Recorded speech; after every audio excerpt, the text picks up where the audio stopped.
নমস্কার বন্ধুরা, Gayatri kitchen and গার্ডেনে আপনাদের সবাইকে স্বাগত। আজকে নিয়ে চলে এসেছি একটা রান্নার নতুন ভিডিও। প্রথম থেকে শেষ পর্যন্ত দেখবেন, চ্যানেলটিকে সাবস্ক্রাইব করবেন। তাহলে রান্নাটা শুরু করা যাক। 1 কেজি মাংস ধুয়ে পরিষ্কার করে নিয়েছি। মাংসটা ভালো করে জলটা ঝরিয়ে নিলাম। এবার একটা আপেল নিয়ে নিলাম। আপেলটাকে ছোট ছোট টুকরো করে নেব।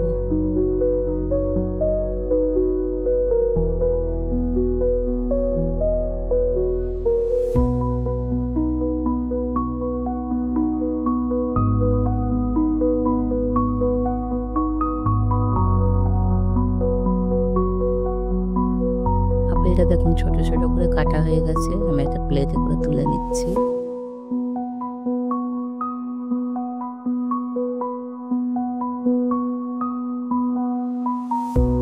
গ্যাসে একটা কড়া বসিয়ে দিলাম, কিছুটা সরিষার তেল দিয়ে দিলাম। তেলটা গরম হয়ে গেছে, আমি এবার গোটা গরম মশলা ফোড়ন দেব।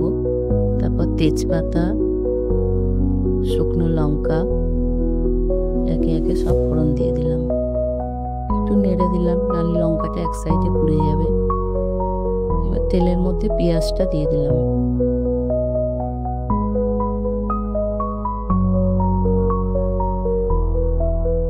পেঁয়াজগুলো দিয়ে একটু নেড়ে ছেড়ে নিলাম। যতক্ষণ না লাল লাল ভাব হবে ততক্ষণ আমি ভাজতে থাকবো পেঁয়াজটা। পেঁয়াজটা প্রায় অনেকটাই ভাজা হয়ে এসেছে, আর একটু নেড়ে নিলাম।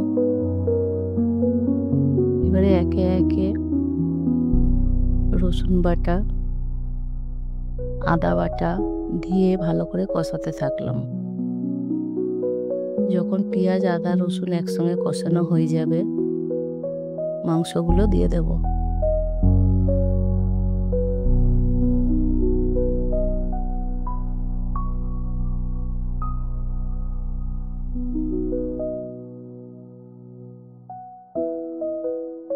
পেঁয়াজ, আদা, রসুনের সঙ্গে মাংসটাকে ভালো করে ভাজতে থাকবো, যাতে মাংসের যে গন্ধটা আছে সেই গন্ধটা না থাকে। ভেজে ভেজে মাংসটাকে পুরো শুকনো করে নেব। মাংসটা ভাজতে ভাজতে উপর থেকে একটু কাঁচা সর্ষের তেল ছড়িয়ে দেবো, মাংসের গন্ধটা যাতে না থাকে। তেলটা দেওয়ার পরে আরও কিছুক্ষণ ধরে ভেজে নিলাম। মাংসটা ভাজা হয়ে গেছে, আমি এবার একে একে মশলাগুলো দিয়ে দেবো। গুঁড়ো হলুদ, লঙ্কার গুঁড়ো, জিরে গুঁড়ো,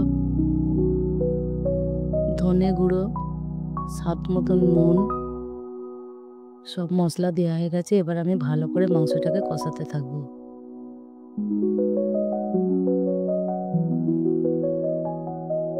দেখুন মাংস থেকে অনেকটা কিন্তু তেল ছাড়ছে। তখন আমি টক দইটা দিয়ে দেবো।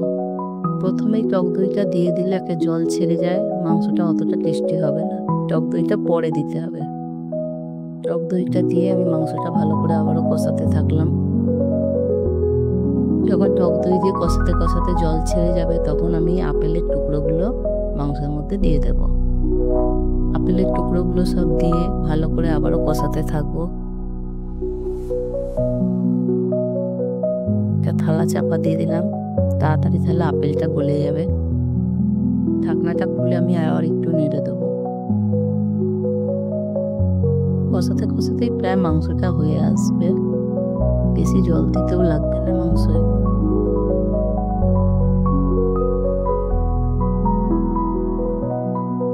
আরও একটু চাপা দিয়ে রেখে দিলাম 5-7 মিনিটের জন্য। ঢাকনাটা খুলতে দারুণ গন্ধ বেরোচ্ছে। আপেল আর টক দইটা দেওয়াতে এত সুন্দর সেন্ট বেরোচ্ছে মাংসটা দিয়ে। আপনারা বাড়িতে কিন্তু একবার অবশ্যই ট্রাই করবেন, দারুণ হয় খেতে মাংসটা। দেখুন নাড়তে নাড়তে কত জল বেরিয়ে গেছে, প্রায় মাংস সিদ্ধই হয়ে গেছে। যতটা জল বেরিয়েছিল পুরো জলটাকে আমি শুকনো করে নিলাম। মাংসর টেস্টটা এতে আরও দ্বিগুণ হয়ে যায়। যত কষানো হবে মাংস তত খেতে টেস্টি হবে। মাংসটা পুরো কষানো হয়ে গেছে, গ্রেভি হওয়ার জন্য আমি অল্প পরিমাণ জল দিয়ে দেব। মাংসটা একটু নেড়ে ছেড়ে দেব।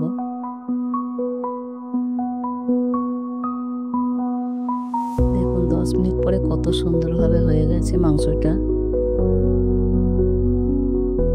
দেখুন রেডি হয়ে গেছে আপেল চিকেন। এর সঙ্গে যদি ফুলকো লুচি হয় কেমন লাগে? তাহলে চলুন ফুলকো ফুলকো লুচির রেসিপিটাও আপনাদের সঙ্গে শেয়ার করি। লুচি তেলে দেবো আর টপাটপ ফুলে যাবে। ফুলকো লুচি বানানোর জন্য আমি ময়দা নিয়ে নিলাম। ময়দার মধ্যে চিনি, স্বাদ মতো নুন, কিছুটা পরিমাণ সাদা তেল দিয়ে ময়দাটাকে ভালো করে ময়াম করে নেব। ময়দাটার সঙ্গে যত ভালো করে মেশানো হবে লুচি তত ভালো হবে। এইভাবে ময়দার সঙ্গে ঘষে ঘষে তেলটাকে মিশিয়ে নিতে হবে। দেখুন একটু ডালা ডালা ভাব নেই, ভালোভাবে মেশানো হয়ে গেছে। এবার অল্প অল্প করে জল দিয়ে ময়দাটা মাখতে থাকলাম। একেবারে অনেক জল দিয়ে দেবো না, পাতলা হয়ে যাবে, তাই অল্প অল্প জল দিয়ে মাখতে থাকবো।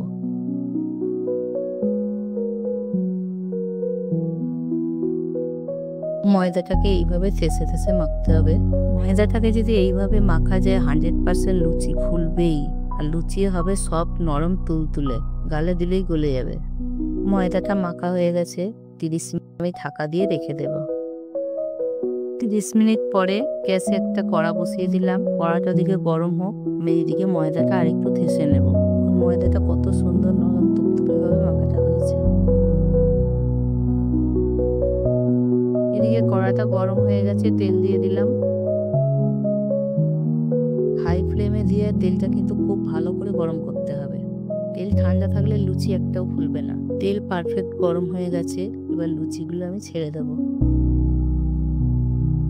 দেখুন কিরম টপাটপ ফুলে উঠছে, খুন্তিও ঠেকাতে হচ্ছে না, কিচ্ছু না। তেলে দিলেই লুচি টপাটপ ফুলে যাবে। এক পিঠ হয়ে গেছে, আমি আরেক পিঠ উল্টে দিলাম।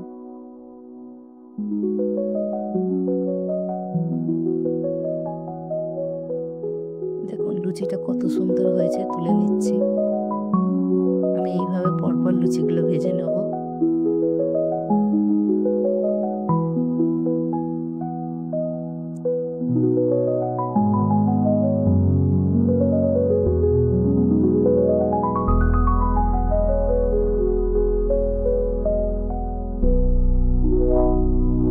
অ্যাপেল চিকেন আর ফুলকো লুচি রেসিপিটা আপনাদের কেমন লাগলো কমেন্ট করুন। এরকম আরও নতুন নতুন রেসিপি সবার আগে দেখার জন্য চ্যানেলটিকে সাবস্ক্রাইব করে বেল নোটিফিকেশনটা অন করে দিন, যাতে আপনারা কোনো ভিডিও মিস না করেন। তো দেখা হচ্ছে পরের ভিডিওয়ে। Bye bye.